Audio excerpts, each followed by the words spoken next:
Masalahnya yang sekarang lagi dihadapi adalah kita bicara tentang dampak pemekaran Papua ini akan membuat rakyat Papua hilang dan lain sebagainya. Ini pertanyaan terbesar yang harus dijawab ketimbang masalah-masalah yang lain.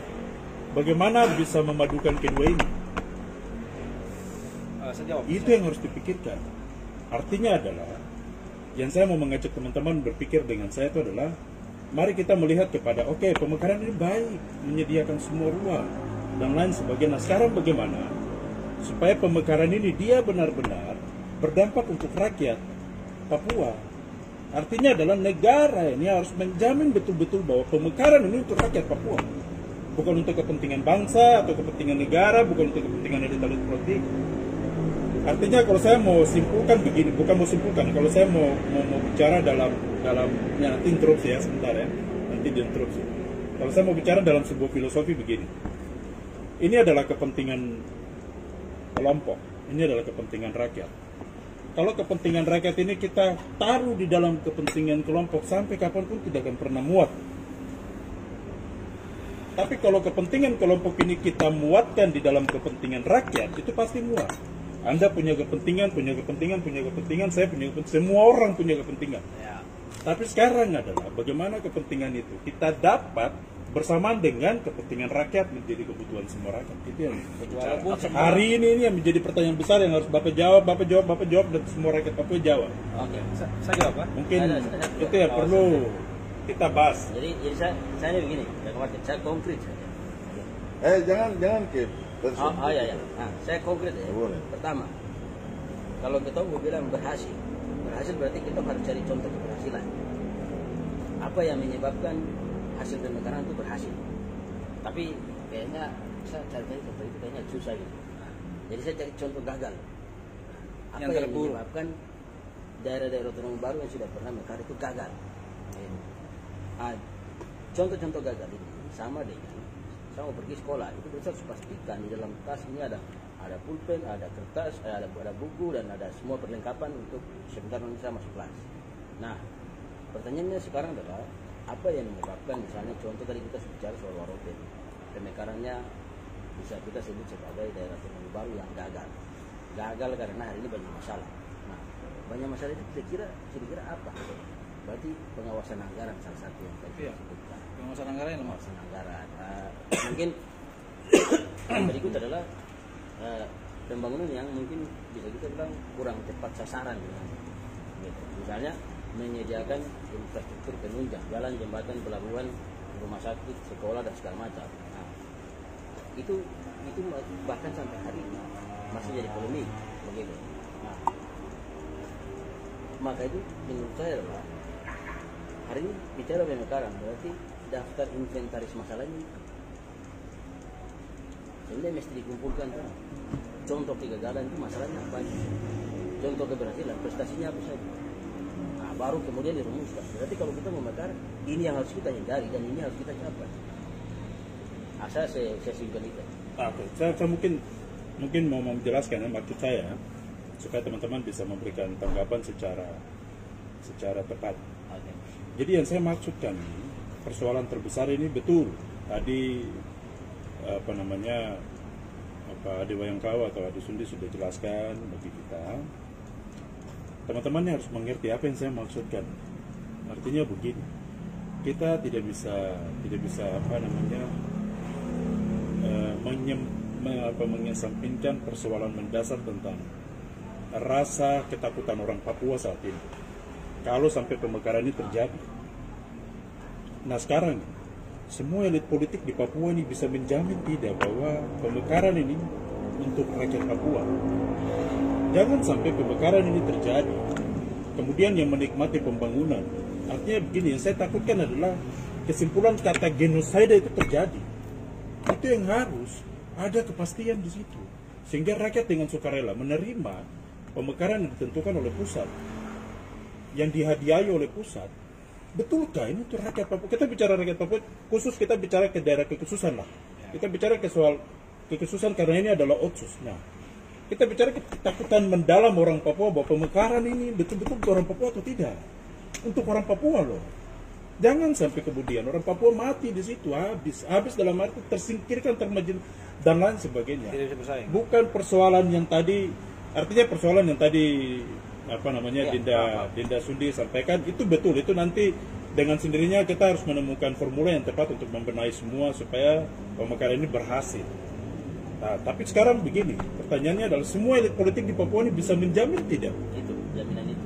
Bisa menjamin tidak bahwa Papua walaupun sudah ada ini, tapi Papua, Provinsi Papua Barat, Papua Tengah dan lain ini, kalau terjadi sesuatu masalah persoalan tentang apa namanya rakyat Papua, dan semua akan berteriak untuk menolong punya saudara. Itu loh, itu yang menjadi pertanyaan terpenting yang harus terlepas dari semua yang lain. Semua yang lain ini kita akan pikirkan bagaimana menemukan formula, bagaimana. Ya saya bicara mewakili rakyat, ya saya bicara mewakili rakyat dan juga mewakili negara. Artinya begini, negara ingin sejahtera supaya jangan ada masalah. Iya kan? Iya. Mungkin saya bisa bicara? Ya silakan. Jadi saya sebagai salah satu pendatang yang numpang lahir di Papua, di Kelila, yang ya saya orang Papua lah, karena orang tua saya mengabdi. Di zaman itu kan pemekaran belum ada pemekaran. Pemekaran itu kan kita, pemirsa jangan kemana-mana, ntar kita akan nikmati pembangunan. kita mulai dari tujuan pemekaran kan untuk kesejahteraan, ya kan, pemerataan sistem demokrasi, perekonomian, kemudian ada juga pengelolaan potensi daerah (PAD), kemudian keamanan ketertiban, hubungan serasi antara pusat ke daerah. Jadi pemekaran itu kita harus melihat dari dampak sosial di masyarakat. Mau pemekaran 1000 kali pun, kalau sistem pengawasan negara ini membuka ruang korup kepada pejabat yang sudah dimekarkan, sama saja. Saya sering lihat bahwa hukum itu mau tajam ke samping aja susah, apalagi ke atas. Makanya sering terjadi, kita di Papua kan orang sudah kritis, sudah pintar, cerdas. Ketika sanksi hukum sudah tumpul, sanksi sosial itu tajam. Kenapa itu terjadi? Orang berontak, bicara, bersuara, demo. Karena apa? Itulah demokrasi yang diciptakan karena ideologi kita, Pancasila. Soal keadilan bermuara, dari situlah pemekaran ada. Tetapi ruang politik juga membuka kepada siapapun elit-elit politik, ruang politiknya terbuka. Nah, pemekaran terjadi karena apa? Isu dan pemicunya adalah ruang politik. Bagus juga bagi saya, menurut saya. Karena apa? Kenapa kita di Papua yang ada di Parlemen Jakarta sedikit? Karena ruang untuk berkarya itu sempit, hanya 2 provinsi, betul loh? Banyak yang nonjok. Undang-undang begitu, mengharuskan begitu. Iya, tetapi kalau pemekaran banyak, pemekaran banyak 4, otomatis akan ada banyak figur-figur yang dikenal publik dari mereka punya tersalurkan, aktivis tersalurkan, ya kan, organisasi tersalurkan, SDM diserap. Soal kakak Bupati sampaikan bahwa kita orang asli Papua akan termarginalkan atau tidak bersaing. Itu salah. Semakin dimekarkan, ruang persaingan semakin bagus. Kita malah bisa memproteksi kita saudara di Papua. Orang dari Jawa tidak akan bisa gampang datang ke Papua. Kenapa? Ruang kebijakan publik ada 4 provinsi yang sebagai pucuk pimpinan. Desentralisasi wewenang itu tersalurkan ke masyarakat.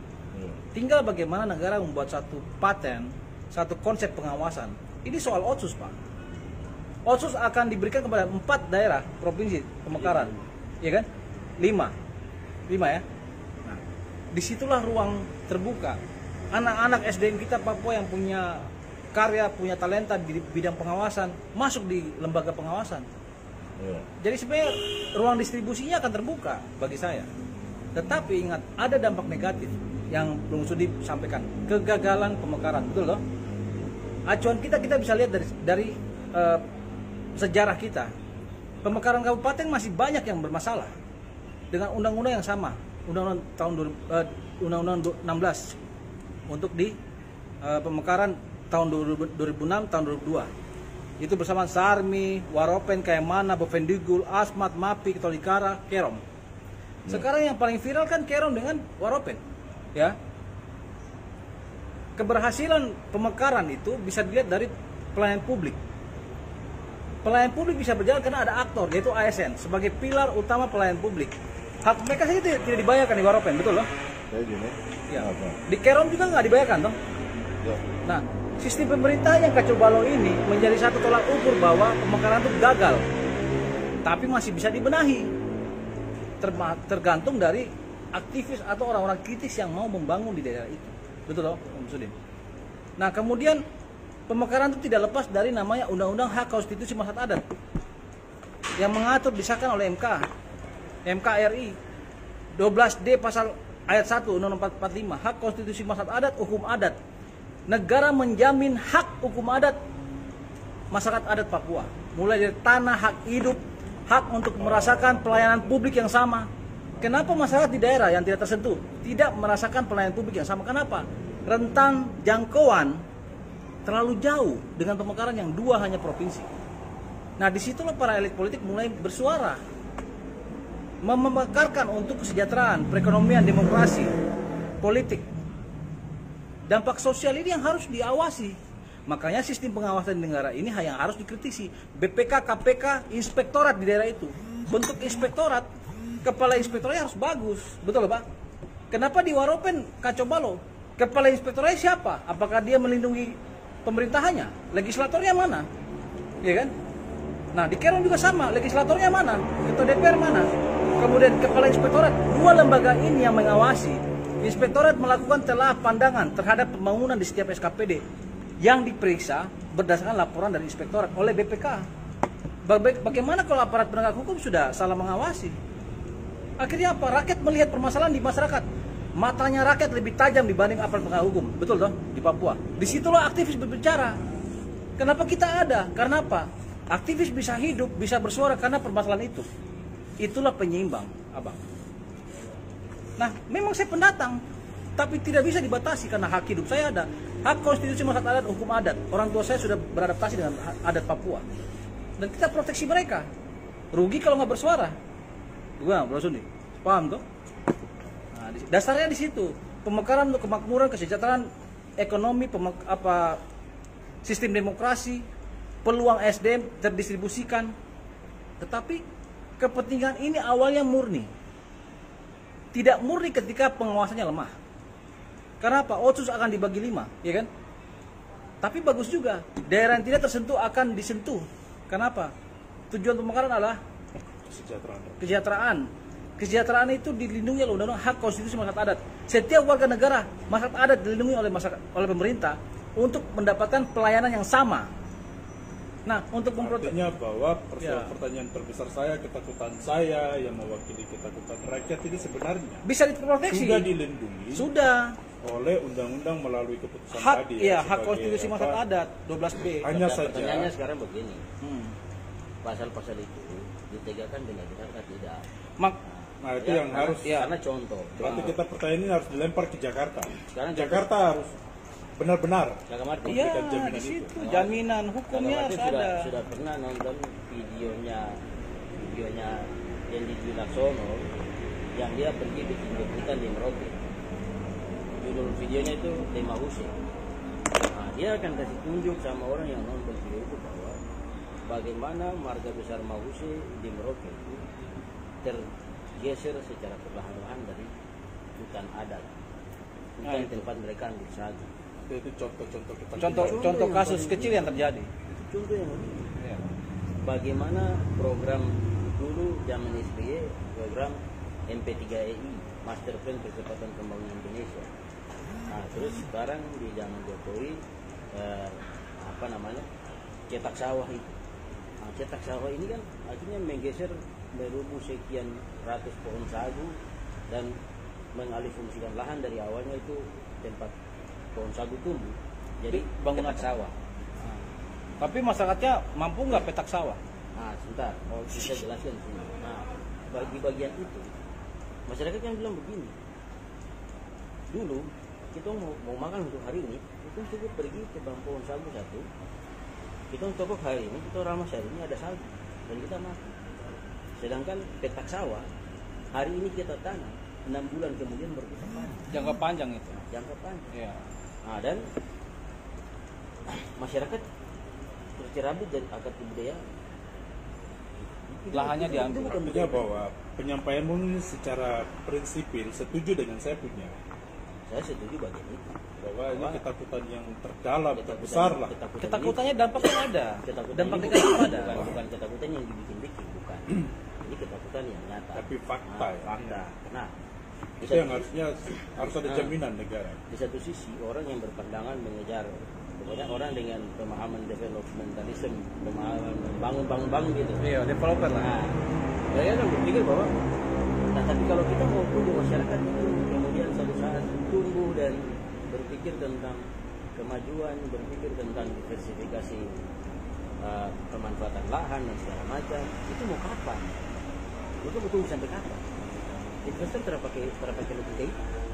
Logika bisnis. Logika bisnis aja Pak. Investor tuh logika bisnis. Jadi saya datang, lahan sekian, saya Dampaknya taruh duit, evaluasi. fasilitas datang, pabrik dibangun, tanam, panen. Masyarakat sekitar saya tarik masuk perusahaan jadi pekerja. Ruang kerjanya Itu yang jadi logika dia. Jadi contoh lain dari apa yang Gendi bikin itu adalah dia pergi ke Maluku Utara, masyarakat yang sifatnya mereka tuh masih hidup dengan tetap menjaga tatanan adat istiadat, menjaga hutan adat. Pemerintah Provinsi Maluku Utara masuk mau bangun air bersih, pipa air bersih. Ternyata pipa air bersih itu justru malah merusak mereka punya sumber air yang selama bertahun-tahun, bahkan mungkin ratusan tahun mereka hidup. Itu tempat ambil air minum. akhirnya dirusak karena pembangunan Akhirnya itu. dirusak karena pembangunan itu. Tapi pemanfaatan Tapi- pembangunan itu berdampak. Bentar, Om. Ternyata proyek itu mati di tengah jalan, yang menyebabkan banyak pipa-pipa tidak dipakai. Justru mata airnya yang rusak Di mana? di Maluku Utara. Mata airnya yang rusak. Akhirnya masyarakat tidak dapatkan air bersih Airnya, tempat ambil air itu sudah tidak sebagus yang dulu lagi. karena sudah di Nah, dan satu lagi, mereka itu makan padi. Di kampung ini saya lupa nama kampung. Di kampung ini mereka makan padi. Jadi secara tidak langsung sungai itu, kali itu dia jadi semacam mereka punya kalender iklim begitu. Jadi dari sungai itu turun ke bawah tempatnya ngalir, di tengah-tengah kali itu ada timbunan tanah sedikit yang agak tinggi. Itu ada padi berapa pucuk begitu yang tumbuh yang sini sini. sampai kalau mati berarti kita rusak. Nah, padi itu dia akan tetap tumbuh sepanjang tahun, bertahun-tahun dia akan tetap tinggal di situ. Jadi dia jadi semacam mereka punya Indikator. kalender iklim begitu. Jadi pokoknya mereka lihat dia tumbuh naik, dia berbunga, dia punya bulir padi itu mulai keluar. Itu berarti padi di lahan sana juga pokoknya sama dengan dia. Begitu dia mulai besar, mulai berat turun ke bawah, berarti padi di lahan siap panen. Nah, tapi sebagiannya rusak karena proyek tadi, proyek yang tidak diselesaikan. Jadi maksudnya itu contoh dari pikiran bagaimana membangun modernisasi dan segala macam, investasi dan segala macam yang kemudian merusak sebagian tatanan masyarakat adat. Nah, apa yang tadi Om Panji bicara soal undang-undang masyarakat adat memproteksi hak-hak masyarakat adat itu benar, itu tidak salah. Hanya saja pertanyaannya pasal-pasal mengenai undang-undang itu diterapkan benar-benar atau tidak, gitu, ditegakkan atau tidak. Karena Artinya bahwa negara ini harus benar-benar menjamin, memberikan sebuah jaminan. karena contoh begini kan, contoh begini, kasus rasisme yang ada di Suriah kemarin tuh. Mereka kan mau menjerat Ambrosius Nababan dengan pasal undang-undang ITE, Ya. undang-undang transaksi Elektronik. Bukan, itu tidak perlu. Undang-undang anti rasial itu sudah ada di Indonesia. Nah, jadi pemaham Pokoknya disuruh jangan pakai undang-undang ITE itu Beda. transaksi elektronik. Pakai saja undang-undang anti rasial. atau dua pendistribusian Padahal sudah ada. Tapi selama ini mereka malah tarik Ke UTE. ITE. Ya. Padahal ITE itu tidak substansif dengan persoalan yang substansif itu adalah undang-undang nomor 40 itu, undang-undang anti rasial. bisa pakai dua undang-undang, anti rasial sama UTE, karena UTE itu menyalurkan dia punya ide pemikiran yang rasis. Bisa, Dia tidak substansif. tetapi bisa dua loh. Jadi begini Bang, kalau saya lihat soal pemekaran ini kan dampak terhadap pembangunan, ya kan? Ini kita bicara dampak dulu, pemekaran, pengawasan, pendistribusian kewenangan. Selanjutnya adalah kebijakan publik yang pro rakyat atau kepentingan. Kita akan dihadapkan dengan persaingan yang luar biasa 5 provinsi Papua. Bagus juga. Tetapi bagaimana kita bisa memfilter pengaruh dari luar yang masuk datang seperti investor luar yang datang membangun. Jelas akan berdampak pada hak masyarakat adat, Abang. Iya kan? Makanya kebijakan daerah nanti yang menentukan nasib rakyat. Nah, pemekaran ini akan membuka ruang yang bagus buat aktivis, kelompok-kelompok yang kritis terhadap kebijakan. Jadi sebenarnya pemekaran bagus. Tinggal bagaimana respon publik terhadap dampak, mengantisipasi dampak itu. Saya melihat Bekasi, Bang. Bekasi toh. Bekasi dulu tuh dia punya PAD rendah. Sekarang gajinya bisa hampir sedikit dengan Papua, 3.400.000 sampai 600. Kenapa itu terjadi? Dia bisa membuat konsep Bekasi menjadi daerah pabrik. GVC tahun 2002 sampai 6 itu sudah mulai masuk. GVC, Sony semua, Pioneer, Opel Blazer, produk-produk elektronik, mobil sampai industri besar. Disitulah daya serap peluang kerja orang masuk. Tetapi tanah-tanah adat terdampak, Bang. Dilema juga. Apakah kita di Papua sudah bisa menerima investor dari luar datang, mengambil hak masyarakat yang dari pohon sagu, beralih fungsi menjadi padi yang 6 bulan kemudian produksi? Apakah pohon-pohon sagu itu tetap dijaga? Kearifan lokal ini kan menjadi satu pijakan kita utama di Papua. Benar. Negara menjamin hak konstitusi masyarakat adat ini harus disosialisasikan oleh semua aktivis. Saya selalu bicara di Facebook. Facebook itu menjadi media bicara saya untuk mengedukasi bahwa memproteksi rakyat Papua itu kita gunakan undang-undang yang dibuat oleh Jakarta. Kadang mereka lupa. Ada undang-undang rasisme. Kenapa pakai UTE? Lupa karena Sengaja. pemerintah menggunakan cara berpikir logika pebisnis itu. Bukan, logika pemanfaatan. Ya, artinya Iya, Anda untung, saya untung menjadi bupati, tapi usahanya maju, pemerintahnya karena logika hancur. bisnis yang digunakan. Logika bisnis dalam pemerintah merusak tatanan demokrasi. Anggaran negara kemana hilang? Di situ, Bang. Nah, ini yang jadi subjek saya bicara malam Jadi ini. kalau buka, saya ayo. mau katakan bahwa produk yang didorong atau dipaksakan oleh Jakarta dalam hal ini Kemendagri untuk bicara pemekaran di Papua ini adalah sebuah produk logika bisnis yang didorong oleh negara. Ya karena Begitu ya? karena kita punya Karena lahan itu masih tadi, luas, ya. lahan. Makanya kita proteksi pakai undang-undang hak Nah, konstitusi masyarakat untuk adat, hukum menjawab adat, lahan adat. pertanyaan ketakutan dan sekaligus harapan rakyat Papua, ya. Maka negara harus bisa memberikan sebuah jaminan bahwa pemekaran ini hanya untuk rakyat Papua. Nah, negara juga wajib, Negara harus jujur ya, negara harus iya, tegas. begitu. negara harus wajib mensosialisasikan undang-undang yang bisa memproteksi rakyat Ya, Papua. Pengawasan. artinya bahwa ketika negara bisa memberikan jaminan itu tertuang di dalam undang-undang masyarakat adat tadi. Iya. Karena yang akan ditegakkan. Gitu. karena MK sudah sahkan bahwa masyarakat adat Ya, itu itu- dilindungi oleh negara. Berarti kita punya diskusi di berbobot. Diskusi kita itu bagaimana mensosialisasikan undang-undang yang sudah dibentuk oleh negara yang harus diketahui oleh publik rakyat Papua. Anda bisa membangun, tapi hargai Di sini masyarakat ada hal adat. baru yang Di diungkapkan, situ. terutama undang-undang anti rasial. Itu disosialisasikan. Ya, Undang-undang hak konstitusi masyarakat adat harus kemudian dia. undang-undang hak konstitusi masyarakat adat. Kemudian hak untuk berbicara, membuka ruang pada aktivis untuk mengkritisi pemerintah. Itu juga harus. Undang-undang penjelasan dari undang-undang yang dia jadi penjabaran dari pasal itu tuh kemarin sudah ditolak Partai Golkar dan jadi mereka anggap undang-undang itu tidak bisa untuk masyarakat adat itu. Itu mereka tuh membungkam namanya. Itu tidak ditolak kemarin. Terus Itu ditolak. Golkar yang tolak. Tapi kan MK sudah sahkan. loh, partai Tidak. tidak bisa melanggar Hah? Penjelasan selanjutnya dari Oh, partai turunannya.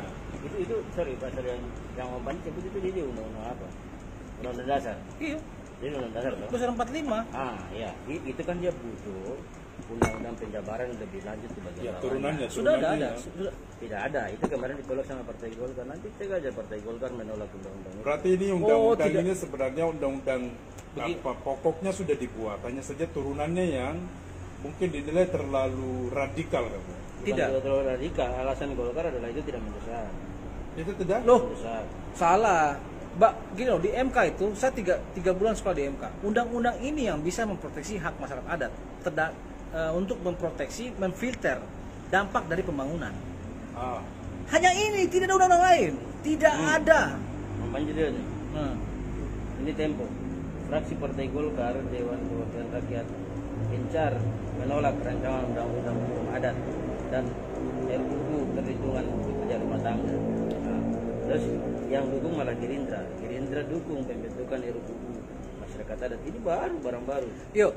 Di 15 Januari 2020. Itu mereka itu orang-orang yang bicara menolak undang-undang hak konstitusi masyarakat adat itu melanggar konstitusi juga. Nah, Karena dia mau berita ada nih. Iya, sudah disahkan pertama.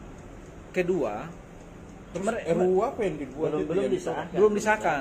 Kalau hak konstitusi masyarakat sudah disahkan, Pak. Ada dalam undang-undang dasar 45. Bukan sudah disahkan atau belum disahkan. Barang kalau sudah ada dalam undang-undang 45 itu sudah ada. Sudah, tapi mereka merubah. Bukan merubah.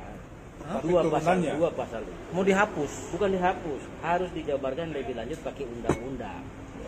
Oke. Nah, itu kan pasal dalam undang-undang dasar. Ya. Nah, dia harus dijabarkan lebih lanjut dalam undang-undang.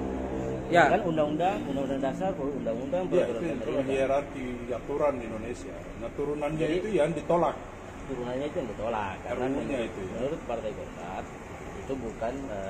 itu bukan bagian dari prolegnas yang Siap, besar. baca lo. Oh, jadi ditolak itu maksudnya Tidak itu mendesak. bukan Karena- mendesak saja. Oke, kita sekarang Bukan persoalan kita, tidak akan dibahas. Oke, kita fokus pada desak dan mendesak ya. Desak atau tidak mendesak, kita lihat dampak dulu. Sekarang banyak masyarakat adat, lembaga adat yang kurang punya ruang Nah, demokrasi. makanya itu ya melalui diskusi ini rakyat akan melihat Rakyat bahwa harus- partai-partai iya. penguasa ini sebenarnya partai-partai yang mencari Bagaimana- atau menggunakan cara berpikir logika bisnis, menguntungkan mereka begitu. Karena apa? Jadi jangan lupa partai rakyat ada untuk membela Anda ya. Jadi Selesai. begini, partai-partai besar ini suka menggunakan kekuasaannya untuk merubah atau mendefinisikan undang-undang desak atau tidak mendesak. Karena apa? Kepentingan pembisnis nasional yang akan masuk menggerogoti Papua. Salah satu persoalan Di yang situ. kalau saya mau bilang, salah satu apa ya, istilahnya dalam bahasa pernah juga kasih tahu, kita bicara etimologi bahasa, kita bicara apa namanya etnologi bahasa. Apa namanya? Artinya begini. Soal filsafat itu. Kenapa sampai banyak apa namanya terlalu banyak apa kekacauan di negara ini? Ini diakibatkan oleh sebenarnya Undang-Undang Dasar 1945 itu tidak boleh diamandemen. Nah, itu Tidak boleh diamandemen. kalau dia amandemen untuk kepentingan. Tidak boleh dan sangat-sangat tidak boleh. Undang-Undang Dasar 1945 ini sebuah master plan negara yang dipikirkan oleh mereka para Proklamator. pendahulu Proklamator. melampaui generasi Republik. Ya. Dan kita di Papua harus proteksi, melihat Artinya fenomena begini, itu. ketika Kalau kakak ngomong itu kita sudah tidak bisa kembali. Kita sudah tidak kembali. tidak bisa apa? Tidak bisa kembali lagi. Bukan, maksudnya sekarang ini kan banyak proses. Orang suka yang amandemen, diubah-ubah. Enggak, sebenarnya- Banyak perubahan yang terjadi. Jadi- Amandemen terakhir itu kan tahun 1999. Ya itu dia persoalan. Ini kan sudah 4 kali amandemen. Undang-undang Undang-Undang 45 kan? Tidak perlu amandemen lagi. Iya, itu yang saya bilang. Sebenarnya tidak boleh amandemen pertama, kedua, ketiga tidak boleh. Amandemen ini apa? Sebenarnya yang harus kita Yang harus dibuat adalah turunannya saja. Bukan, sebenarnya yang harus kita cari tahu adalah kenapa amandemen itu harus terjadi. Contoh kayak dulu, presiden dan wakil presiden itu dipilih oleh MPR, gabungan DPD dan DPR. Ya, beralih ke masyarakat. Tapi kemudian itu dipandang tidak demokratis, Monopoli ya. sehingga tahun 99 itu amandemen terjadi dan Reformasi. pemilu kembali ke masyarakat setelah tahun 55. Ya. Kan pemilu pertama di Indonesia tahun 55. Oke. Nah, terus kemudian setelah tahun 55 itu kan tidak ada lagi kalau lu baik-baik baru minum. Ya, Kalau terlalu standar begitu. ya teman-teman ini yang live banyak yang nonton. Kita break dulu. Saya yakin ini kalau Ada kakak Nupak Nurwati. halo. Yang nonton banyak kok. Gundi. Saya dan Bung Mega lagi keluar sebentar, kita lanjut sampai pagi. Lanjut. Nah, sekarang tuh bisa kalau bicara pemekaran sih kita sudah coba pikir itu dan saya menurut saya pribadi mau tidak mau pemekaran itu harus terjadi. Ketakutan kita terhadap misalnya masyarakat Papua suatu saat akan tersingkir, itu ketakutan yang tidak bisa kita lihat dia hanya sebagai ketakutan saja terus begitu. Pengawasan terhadap kebijakan. Ya, pengawasan itu urusan kesekian. Terlalu ya urusan ini Bukan bang. Enggak, maksudnya begitu loh. Bukan, minta maaf sekat. Pengawasan versi saya adalah kita mengkaderkan aktivis yang kritis yang harus tersebar dalam setiap Ya pemekaran. itu sudah pasti. urusan Sudah sekian. pasti. Itu tugas kita mengkaderkan, Pak. Nah, tapi Artinya yang pikiran yang pertama itu adalah ketakutan ini bukan ketakutan yang Yang tidak real. dibuat-buat. Ya. Ini ketakutan yang real. Bahkan semua orang membicarakan hal itu. Nah, misalnya kalau suatu saat daerah Pegunungan Tengah jadi provinsi, Merauke jadi provinsi. Nah, pertanyaannya, masyarakat yang hari ini memang sudah, kita juga bilang masyarakat Papua itu bersinggungan di ruang publik dengan pendatang. Nah, bersinggungan itu apa? Udah balik kiri kanan lihat yang punya kios, yang punya ini semua itu pendatang. Secara ekonomi ya. Secara ekonomi dan bersinggungan itu mau tidak mau kita harus jujur bahwa bikin orang sakit hati. ya Fakta. Sakit hati. Fakta. Nah, Depannya mata kan. kita tidak bisa bilang kita pakai logika kapitalisme itu menilai bahwa ya Inilah penjajahan. kapitalisme itu ya yang kuat menang, yang kalah ya mati gitu. Kita tidak bisa pakai logika itu secara terus karena masyarakat Papua masih dalam pola pikir subsisten, yang artinya bahwa saya mencari untuk hari ini, duitnya untuk hari ini, makannya untuk hari ini, saya makan lagi nanti besok saya cari lagi. Siapa bang? Nah, yang banyak-banyak ini sudah ada tetangga, ada keluarga, saya bagi orang semua gitu. Pola kehidupan itu masih ada dan itu juga tidak bisa disalahkan. Ya itu memang polanya begitu. Itu soal persaingan bisnis, hukum bisnis dalam sebuah negara. Nah itu tidak sesimpel itu Om Panji. Tidak sesimpel. Ya, artinya tidak sesimpel persaingan bisnis. Ini kita bicara sesuatu yang lebih jauh. Ini soal peradaban. Nah sejauh mana kemudian orang Papua itu punya pandangan bahwa saya hidup dalam tatanan negara modern. Gitu. Nah karena di satu sisi undang-undang masyarakat adat itu dia kadang-kadang bersinggungan dengan prinsip ini, prinsip negara modern. Iya, negara tabrak itu. Betul. Jadi mengalami tabrakan di situ. Karena kalau kita bicara misalnya tatanan masyarakat adat, tak apa kakak? Masyarakat Baduy di Kalimantan, mereka itu awalnya kampung-kampung mereka itu jadi destinasi wisata. Orang datang ke situ untuk lihat orang punya cara tato, cara mereka makan, cara mereka hidup.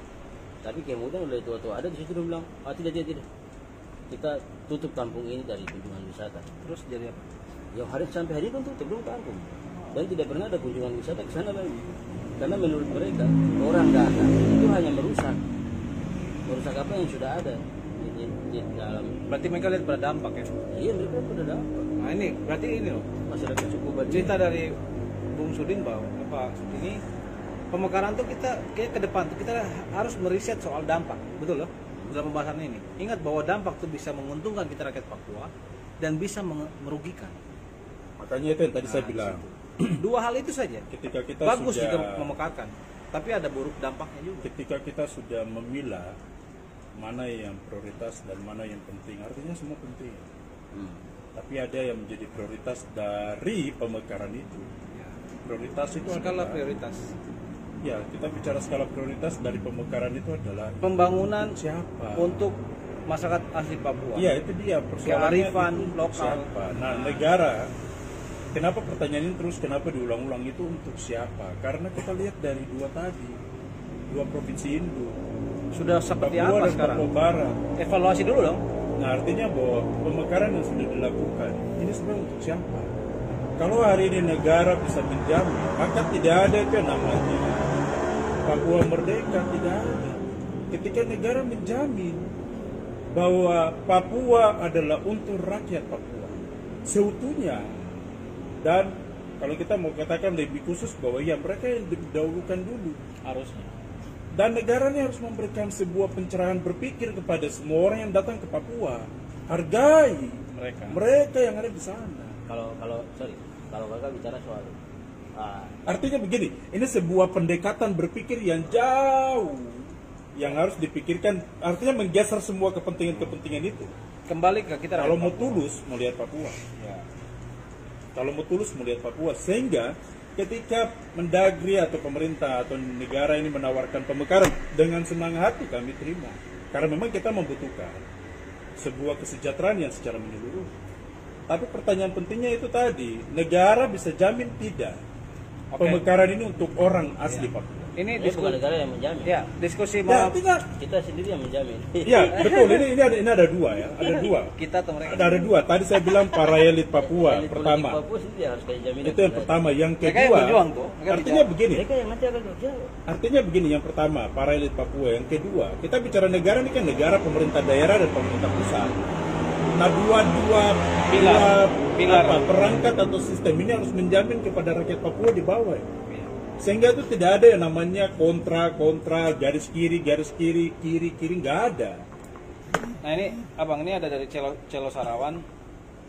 Dia bilang begini, yang dilihat dari Papua ini presentasi kesejahteraan di bawah, tetapi presentasi peluang bisnis lebih tinggi. Nah ini kita mengantisipasi peluang Ya karena itu hukum tadi bisnis. negara kan pakai logika Ya, bisnis ketika disitu. menawarkan pemekaran. Karena itu proteksi diri ditingkatkan dan dibersihkan dari sekarang. Antisipasi perlu loh, ini kita ada masukan. Antisipasi dari orang-orang aktivis seperti kita harus ditajamkan, mengingatkan edukasi publik.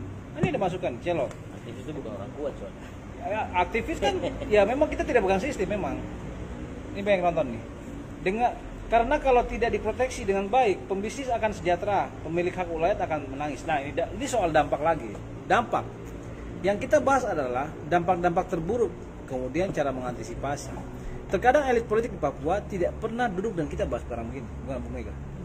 Mereka hanya melihat bagaimana kepentingan saya membuka ruang investor masuk Saya ke Papua. kasih contoh ya, saya saja. ini tidak hanya seorang politikus.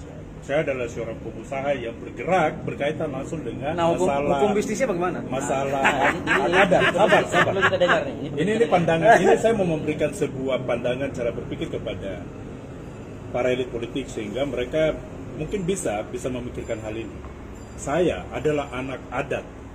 Tetapi ketika itu persoalan adat, saya tahu untuk mengedepankan apa yang menjadi adat. Prinsip adat. Kita dahulukan adat. Ya.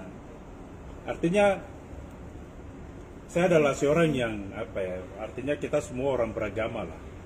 Nah, kita semua orang beragama, terus apa yang Tuhan punya ya Tuhan punya, apa yang negara punya ya negara punya. Nah, apa yang adat punya ya kasih buat adat. Artinya begini, kita sebagai seorang pengusaha atau siapapun yang datang ke Papua, makan atau membangun bisnis atau mencari uang itu dengan cara yang wajar. Pasti punya wajar. Wajarnya adalah kita jangan berusaha untuk mengambil yang terlalu banyak yang mengakibatkan kerugian bagi mereka pemilik adat. Dampaknya. Bagi saya itu adat ini legowo saja. Karena memang saya berhadapan dengan mereka. Saya lihat adat ini, kita bicara masyarakat, mereka membutuhkan uang loh. Karena kita bicara dunia sekarang, ini dunia di mana harus ada transaksi. Berarti putaran uang yang sehat.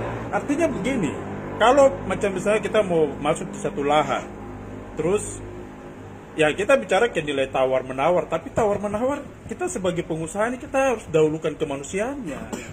Kemanusiaan itu adat, ini harus sejahtera. Harus diuntungkan. Sama-sama harus menguntungkan. Yang terjadi di Papua tidak begitu. Pak, yang terjadi di Papua adalah, misalnya, saya kasih contoh ya, ini pernyataan seorang pejabat di Papua, dia sampaikan begini. Di Papua itu, seorang elit politik dari Jakarta kasih satu batang rokok contohnya. Itu bagi kita itu satu batang rokok, tapi bagi mereka itu 1000 batang rokok atau satu bungkus batang rokok. Satu bungkus rokok begitu. Artinya begini, di Papua kita ini kan punya sosial budaya yang mengental kepada rasa kasih dan kemudian membuka ruang. Tapi itu salah digunakan, salah dimanfaatkan. Bahkan merugikan masalah adat. Akhirnya apa? Jual lahan misalnya, kita beli lahan 10 miliar. Nah orang ini akan berusaha tawar sampai 5 miliar, sampai 3 miliar, 2 miliar. Bagi orang Papua lihat uang 1-2 miliar terima saja, padahal dia rugi. Artinya adalah ini harus diperhatikan oleh para elit politik. Sehingga dalam persoalan-persoalan transaksi hak wilayah, negara harus ada di situ. Harus melindungi. Negara harus ada di situ, dan kita bicara contohnya negara ya, dalam arti pemerintah daerah. Pemerintah daerah ini berkaitan dengan Dispenda. Dispenda harus harus ada sebagai penengah Dan kasih edukasi yang menguntungkan. bahwa nilai tanah di sini ini sekian, nilai objek tanahnya sekian, sehingga rakyat tidak rugi, pengusahanya tidak rugi. Tapi karena tidak ada bagian itu, ya sudah, pengusaha masuk, kemudian beli yang tadinya harus 20 miliar, jadinya cuma 5 miliar. Tapi bisa nggak bang? Kita bisa nggak bang kalau kita edukasikan bahwa masyarakat adat jangan jual tanah tapi sewakan. Ya bisa. Nah, itu Saya justru lebih setuju di situ. Solusi di situ Pak ya. Saya justru lebih setuju atau bagi di situ. hasil. Jadi tanah itu tidak hilang dari pedagang. Iya. Tergantung dari siapa yang datang ke mereka. Oh, iya. Saya pikir kalau itu hanya sesama anak adat, silakan saja. Di Sarmi sudah terjadi. Ya. Banyak masalah. Mungkin Ya, begitu saya itu dari bisa saya ya. kan. Kalau menjawab Sewakan, tadi, bagus ya. Sarmi menjawab tadi sahabat tadi ya, teman tadi yang masuk di dalam kita punya ruang diskusi untuk menjawab dia bahwa sebenarnya daerah itu pemerintah ini harus ada sebagai penengah untuk menyelesaikan persoalan masyarakat adat. Misalnya kita bicara tanah wilayah. Karena saya anak adat, saya tahu diri. Pak, saya tidak apa yang adat minta itu sudah yang kita saya tidak pernah saya menawar-nawari sesuatu yang akhirnya kalau kita lihat secara logika berpikirnya atau logika bisnis, sebenarnya kalau saya masih bisa tawar, saya masih bisa dapat untung terlalu banyak. Tapi karena mereka sudah sampaikan seperti itu, kita sesuaikan dengan ini. Oh ya benar, ini dong punya. Tapi saya boleh tanya bang, ini sambil live. Mungkin begitu Pak Dinda Bayangkari. Ini tadi dia sampaikan dengar pandangan dari saya langsung. Ya, jadi saya baca di Merauke itu petani lokal tertinggal jauh karena bukan tidak mampu, tapi percuma kalau support yang kurang dan pendampingan. Mulai dari awal proses tanam hingga pasca panen sampai penjualan pasar. Nah, ya semoga dengan soal aktivitas perubahan selalu ada dan seimbang. Sukses buat teman berempat. Nah, sekarang begini, ini soal lahan kan sering jadi masalah. Saya mau tanya soal tentang bagaimana kita memproteksi berdasarkan undang-undang hak konstitusi masyarakat adat, bagaimana memproteksi lahan untuk masa depan masyarakat asli Papua. Silakan Bu Mega. Mengalirnya ke situ. Memproteksi lahan. Ya. Giat-giatnya gimana? Tentang ini ya, Hak masyarakat adat. Ini Ya. kan pemekaran toh. Pasti kan dampak jadi 5 pemekaran. Ini kan pasti ada pembangunan dari pusat. Investor masuk, tawar-menawar lahan. Kemudian pasti kan ada masa depan masyarakat asli kita, saudara-saudara kita di Papua kan pasti juga akan menjual atau menyewakan. Atau mungkin juga ada monopoli. Atau mungkin bisa jadi pemerintah menjadi aktor. Kasih keluar sertifikat tanpa ketahuan masyarakat adat. Ada kasusnya kayak gitu. Jadi, Nah coba. Saya pernah saya ditawar ada salah satu konsorsium. Konsorsium berarti beberapa PT jadi satu. Konsorsium. Itu program Pak Jokowi tentang perhutanan sosial. Jadi Sundi kau tahu saya kan bilang Pak, prospek pembangunan pertanian, perkebunan, bahkan perikanan, bahkan sampai ke sektor pariwisata di Papua itu besar, prospeknya besar. Yang pertanyaannya saya sekarang, saya tidak bicara apa-apa, tapi pemerintah mampu nggak gitu? Karena prospeknya besar. Terus kita tahu jawabnya mereka apa? Ini padahal ini connect loh, connect dengan istana ya. Jawabnya apa? Di dalam mappingnya kita, Papua tidak termasuk dalam perhutanan sosial. Saya tanya kenapa? Karena sering benturan dengan adat. Mereka takut. Berarti pemerintah tidak mampu menjadi mediator tadi. Mereka takut melakukan pembangunan melalui konsorsium ini. Karena apa? Karena takut berbenturan dengan adat. Persoalan sengketa tanah besar lah, kadang-kadang tabrakan dengan inilah. Saya sebagai antropolog muda Papua kan saya rasa terpukul gitu. Wah, jadi selama ini salah satu faktor sebetulnya penghambat kenapa sampai kita stuck dari sisi itu, tidak maju, tidak juga mundur, malah sering aktivitasnya aktivitas lokal. Saya kasih contoh misalnya di Sarmi ya, Bupati Sarmi waktu itu Fonataba dia kan menanam 5.000 pohon kakao ya. Semua aktivitas masyarakat di Pantai Timur sampai di mana itu, mulai dari Bongo sampai Pantai Timur semua kakao. Aktivitas mereka dipindahkan dari laut ke darat. Rumah-rumah lama mereka di laut itu dibiarkan, paket uang pemerintah bangun perumahan baru, Iya, pindah kan. pindah ke darat. Tapi rumah-rumah itu kosong semua. Kenapa? Kosong karena tidak ditempati, kan tidak sesuai dengan adat istiadat kebiasaan dia Iya. sehari-hari, budaya dia. Karena dia tidak bisa hidup di lantai. Lantai kan dingin. Iya, iya. Dia harus di gaba-gaba, terus dia harus aktivitasnya dia sering di laut atau Lebih dekat. mubasir, dana pemerintah mubasir. Mereka tanam kakao rajin, tapi penampingannya tidak sukses. Akhirnya terus kemudian peluang pasar juga tidak ada. Ini dimanfaatkan oleh siapa? Tengkulak-tengkulak ya. Akhirnya tidak mencapai target yang diharapkan. Nah ini kalau mau dimasukkan dalam wacana pemekaran, hal-hal begini sebetulnya harus dibahas tuntas. Peluang PAD, bagaimana strategi mendapatkan PAD, pemerintah harus komitmen dalam membangun peluang pasar. Peluang pasar ini siapa yang harus buat perjanjian pada siapa, MOU dan sebagainya. Itu di klop dalam sebuah produk undang-undang yang betul-betul mengatur tentang perda yang mengatur tentang yang tadi Bung Martin bilang. Untuk siapa pemekaran itu? Gitu. Kalau memang orang luar yang harus datang, karena mungkin keterbatasan SDM, berapa fee yang dia harus persenkan kepada pemerintah melalui kepada rakyat melalui kebijakan Saya pemerintah. setuju sekali, menarik ini. Terus Gitu. saya tanya, Menarik. ini saya tanya, apakah pengusaha asli Papua atau KAP ini harus berperan serta maksimal? Karena memang memproteksi ruang-ruang pembangunan ini, pengusaha Papua harus punya ruang MOU dengan pemerintah.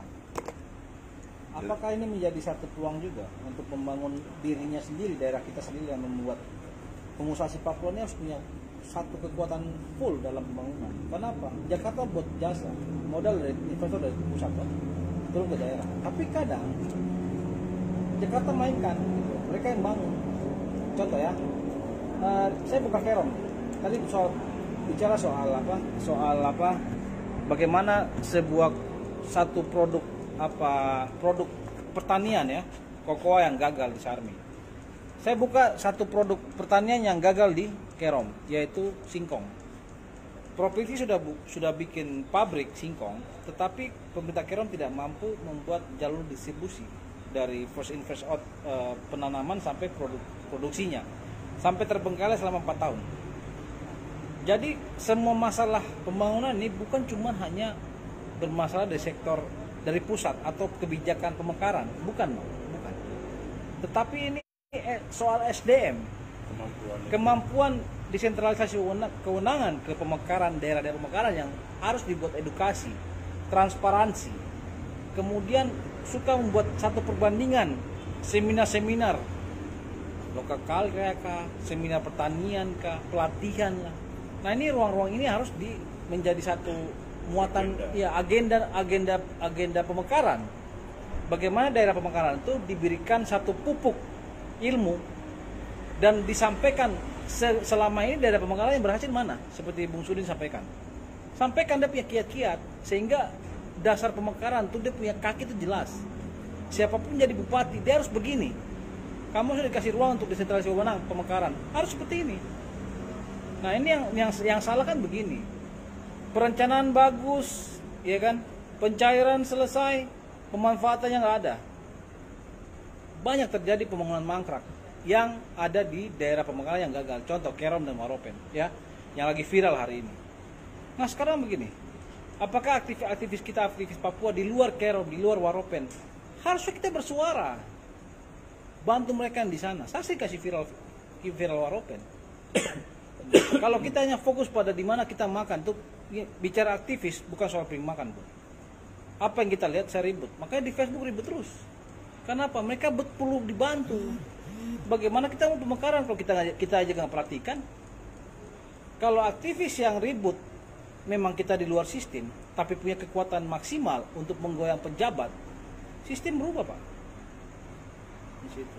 Nggak akan ada berani ketika pejabat korup tidak transparan, disuruh jujur sama aktivis, provokasi masyarakat, tetap dia akan menghindar dan dia akan ingat bahwa sanksi hukum kalau tajam ke masyarakat, tumpul ke pejabat, hanya satu cara adalah sanksi sosial ke pejabat tersebut. Hukum tidak bisa memproteksi masyarakat adat. Nanti akan ada sanksi sosial yang besar. Nah ini yang harus kita lakukan di Papua, gitu loh. 5 pemekaran akan berdampak positif atau negatif tergantung kita-kita ini. Begitu. Bagaimana? Bung Sundi. Tanggapan. Jadi ini masih tentang pemekaran ya. Ya, dampak pemekaran. Dampak pemekaran ini kan kita ulas lebih dalam. Begitu, Bang. Tidak, kita perlu mendengarkan pandangan dari Bung Sundi. Iya. Yang kau sebagai salah satu apa ya? Nah, dia juga punya potensi bagus. Kita orang olah. muda yang cukup piawai lah bicara tentang persoalan ini. Silakan Bung Sundi. Ya, saya dari tadi kan kita sudah bahas beberapa hal ya, terkait contoh pemekaran yang bisa dibilang gagal, terus kemudian yang bisa dibilang berhasil seperti itu. Tapi salah satu yang memang tadi paling ditekankan lah itu soal kalau kemudian provinsi Papua mekar terus jadi beberapa provinsi, lalu kemudian masyarakat asli ini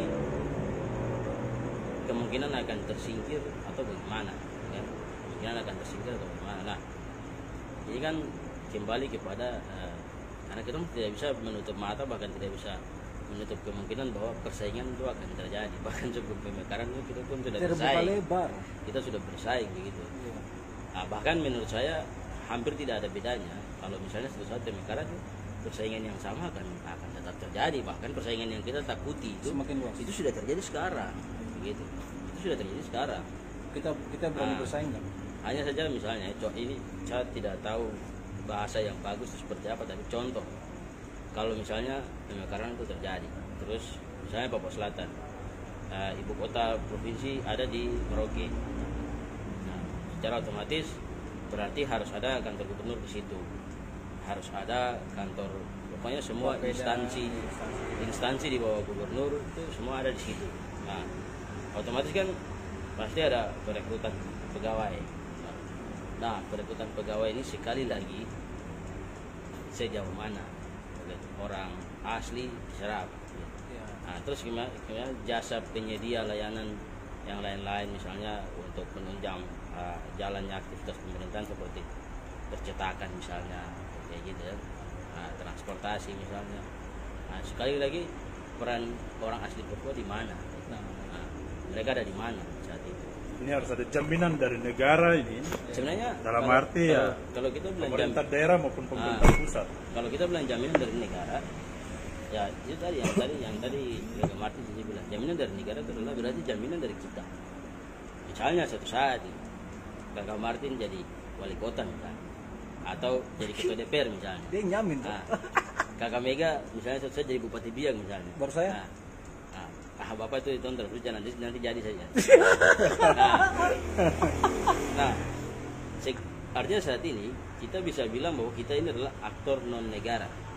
Kita aktor di luar garis kewenangan, begitu. Tapi apakah kita aktor? Kita aktor. Kita aktor karena kita aktif bersuara, itu dia. Nah, tapi seketika suatu saat misalnya sistem menarik kita masuk dan kita jadi aktor negara. Aktor negara berarti kita punya kewenangan. Kita di dalam sistem. Nah, pertanyaannya Kita masih bisa memperjuangkan ini atau tidak? Pertanyaannya, pikiran yang sama, niat perjuangan yang sama itu masih bisa masih ada atau tidak, itu dia persoalannya. Setuju. Nah, Ini menarik ya. Ya, sebetulnya di situ karena kita sekarang bisa dibilang kita adalah aktor non negara. Karena kita tidak ada dalam garis kewenangan. ya. Nah, kalaupun dekat dengan Pak Bupati pasti bisik gitu ya. Tapi yang dekat pengambil kebijakan siapa? Dekat dengan Pak Gub pasti bisik, Bapak. Iya. Ujung-ujungnya kan begitu. Nah, kalau misalnya suatu saat kita yang dibisiki, Ya, ini itu lain cerita lagi. Itu lain Maksudnya cerita. sebuah Itu lain tantangan cerita. lah. Kita punya pola bicara berubah. Itu lain Ini cerita. sebuah tantangan sebenarnya. Itu lain cerita lagi. Artinya adalah ketika orang bicara Panji hari ini, Panji besok, atau Panji yang akan datang, itu harus Panji yang sama. Amin. Iya, ini harus menjadi sebuah perenungan panjang bagi kita generasi muda bahwa ya tadi Bung Sundi sampaikan, kita berusaha untuk menemukan apa ya? Kita berusaha untuk bagaimana mencari formula yang tepat untuk menyelesaikan Papua. Bagaimana kita menemukan metode yang tepat. Tapi saya pikir tadi ketika kita sudah diskusi panjang lebar, kita tiba di sebuah kesamaan berpikir bahwa contohnya bahwa pemekaran ini sebenarnya solusi yang tepat untuk pembangunan Papua. Pertanyaan terbesarnya adalah apakah pemekaran ini benar-benar untuk rakyat Papua atau tidak? Bicara rakyat Papua ini, kita tahu bahwa kenapa ada kita sebut strata lah, atau kategori. Saya pikir kalau kita bahas itu panjang lagi, lain lagi. Tapi kita bicara pada konteks pemekaran ini, negara artinya begini. Negara ini kalau saya punya pertanyaan tadi yang saya sampaikan, maksud daripada pemekaran. Negara ini kan kita bicara pemerintah daerah, kita bicara pemerintah pusat. Nah, ini harus memberikan sebuah jaminan kepada rakyat Papua, sehingga ketakutan tadi itu bisa dengan sendirinya terobat. Dan akhirnya ya untuk kesejahteraan bangsa, pusat puas, rakyat Papua juga puas. Saya pikir ini kan semua kita komponen anak bangsa memimpikan hal tersebut. Tetapi kita belum mau untuk supaya mengintrospeksi diri, baik pusat maupun daerah. Supaya bagaimana, mari kita sama-sama ya, bangun ini Bhinneka Tunggal Ika dalam Papua. Artinya begini, hal situasi ini memang betul, ada beberapa, kalau kita bicara sedikit keluar, kenapa terkait dengan masalah rasial yang terjadi kemarin beberapa waktu lalu. Kemudian ada satu tulisan di dinding yang mungkin akun palsu atau seperti apa, yang dia justru memberikan sebuah gambaran tentang rasial yang terjadi di Papua, perbedaan antara WAP dan lain sebagainya. Sebenarnya hal-hal ini terjadi karena tadi Ade Sundi atau Bung Sundi tadi sudah sampaikan bahwa itu semua terjadi karena memang sudah terjadi lebih dulu di daerah lain, dan itu menjadi dampak terhadap apa yang saat ini terjadi di Papua. Kita dulu masyarakat Papua hidup rukun, kita terima semua orang, tidak ada yang kita ribut sana sini apa. Tapi karena itu ini kan membawa kita, mengantar pikiran kita bahwa mari kita bangun kita menemukan sebuah kesepakatan bersama. Ya, sekarang MRP ada membuat sebuah wacana untuk mereka mau tolak rancangan undang-undang otsus yang ditawarkan oleh negara karena dipandang sepihak. Karena memang ada beberapa hal-hal yang tidak diproteksi di dalam. Itu kita dorong. Bila perlu ya kita masukkan dalam undang-undang otsus ini undang-undang pemekaran besok untuk kedua daerah tersebut, ini kita masukkan, langsung harus dicantumkan di dalam poin-poinnya itu untuk jatah ASN-nya anak asli. Tadi sudah disinggung Bung Sondi bahwa anak asli Papua 80%, sudah 80%, tidak boleh diganggu. Itu dimasukkan dalam pasal-pasal itu. Dan diawasi penuh. Kemudian DPR seperti apa, berapa dalam kursi, sehingga masyarakat Papua memandang bahwa negara menghargai masyarakat Papua. Begitu. Mungkin seperti itu ya dari saya. Saya cuma sekedar mengingatkan kepada kita semua kita tadi Suni bilang kita lihat kegagalan dulu. Maksud saya saya setuju, tapi saya ajak teman bertiga sama mungkin hadirin di media ini online Facebook. Kita harus letakkan substansi dasar pemekaran. Substansi dasar pemekaran itu gini, terima atau tidak terima, mau atau suka atau tidak suka, pemekaran ini adalah kebutuhan. Pemekaran ini adalah kebutuhan kita di Papua. Karena pertama sedang terjadi transformasi generasi politik. Perputaran arus ini terus terjadi. Masyarakat sudah jenuh dengan pemain-pemain lama, dengan program-program kebijakan lama, dengan stagnan pembangunan yang korup, yang tidak bisa tersentuh ke bawah. Masyarakat sudah itu mau tidak mau, ini pertanyaannya sekarang tuh kesiapan kita, karena ledakan demografi ini mengantarkan kita kepada pintu yang dimana kita akan masuk dalam kompetisi besar. Kompetisi besar ini kita tidak usah habiskan waktu untuk bertarung dengan para elit-elit politik senior, tapi bagaimana kita bisa mengisi. Jadi mungkin juga nih Peluang. Ya, saya bukan mendahului maksud Tuhan, tapi mungkin saja pemekaran ini adalah Membuka ruang. jalan dari apa yang diizinkan Tuhan melalui arus transformasi generasi politik ini. Pertanyaan saya begini, simpel. Tadi kalau Sundi dengan Pak Ketua, Pak Martin, Bung Panji mungkin bicara tentang apa, kita jangan terjebak pada konteks begini. Orang asli Papua, orang asli Papua, orang asli Papua. Dan kita habiskan energi kita untuk berpikir tentang hal yang seperti itu. Itu bukan substansi.